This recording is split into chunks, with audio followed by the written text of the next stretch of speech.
ISKCON বা international society for Krishna consciousness একটি বৈশ্বিক মানবিক ও আধ্যাত্মিক সংগঠন, যার মূল দর্শন শান্তি, প্রেম এবং ঈশ্বর ভক্তিতে প্রতিষ্ঠিত।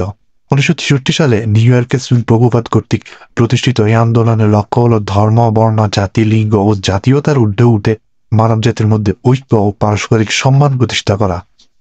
আজ বিশ্বের 100-টিরও বেশি দেশে ইসকন শুধুমাত্র ধর্মীয় নয়, সামাজিক ও মানবিক কার্যক্রমেও সক্রিয় ভূমিকা পালন করছে। তাদের ফুড ফর লাইফ প্রকল্পের মাধ্যমে প্রতিদিন লক্ষাধিক মানুষ বিনামূল্যে নিরামিষ আহার পাচ্ছে। তারা স্কুল, অনাথ আশ্রম, কৃষি উন্নয়ন প্রকল্প এবং পরিবেশ বান্ধব জীবনযাপনের প্রচারণায়ও যুক্ত আছে।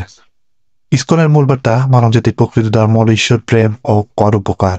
কিন্তু দুঃখজনকভাবে সাম্প্রতিক সময়ে বাংলাদেশে কিছু ধর্মীয় মৌলবাদী গোষ্ঠী ও ব্যক্তি স্বার্থে পরিচালিত মহল ইসকনের বিরুদ্ধে বিভ্রান্তিকর ও কুৎসামূলক তথ্য প্রচার করছে।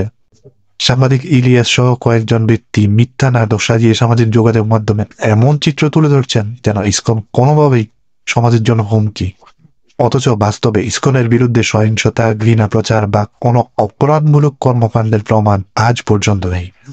বরং তারা ধারাবাহিকভাবে শান্তি, সহনশীলতা, ধর্মীয় সহাবস্থান রক্ষার আহ্বান জানিয়ে আসছে।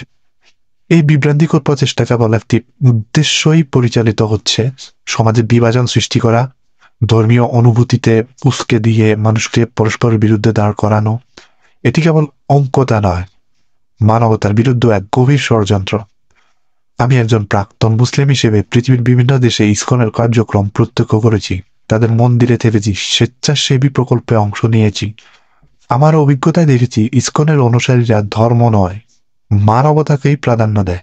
তাদের জন্য হিন্দু শব্দটি কোনো সংকীর্ণ পরিচয় নয়, বরং একটি সার্বজনীন দার্শনিক দৃষ্টিভঙ্গি, যা সত্য, প্রেম ও অহিংসায় বিশ্বাসী। আজ আমাদের প্রয়োজন বিভাজন নয়, সংহতি; ঘৃণা নয়, সহমর্মিতা। আমরা যদি নিজেদের ধর্ম, সংস্কৃতি বা মতের পার্থক্য ভুলে শুধু বাংলাদেশি মানুষ হিসেবে একে অপরকে দেখি, তখনই প্রকৃত ধর্ম প্রতিষ্ঠিত হবে। চলুন আমরা একসাথে এই বার্তাটি প্রচার করি। ভালোবাসা হলো একমাত্র শক্তি যা ঘৃণাকে মুছে দিতে পারে। চলুন আমরা ধর্ম নয়, মানবতাকেই বেছে নেই। সহাবস্থান, সহানুভূতি ও শান্তি হোক আমাদের পরিচয়। ধন্যবাদ সবাইকে আমাদের ভিডিওটি দেখার জন্য। ভালো থাকবেন সবাই।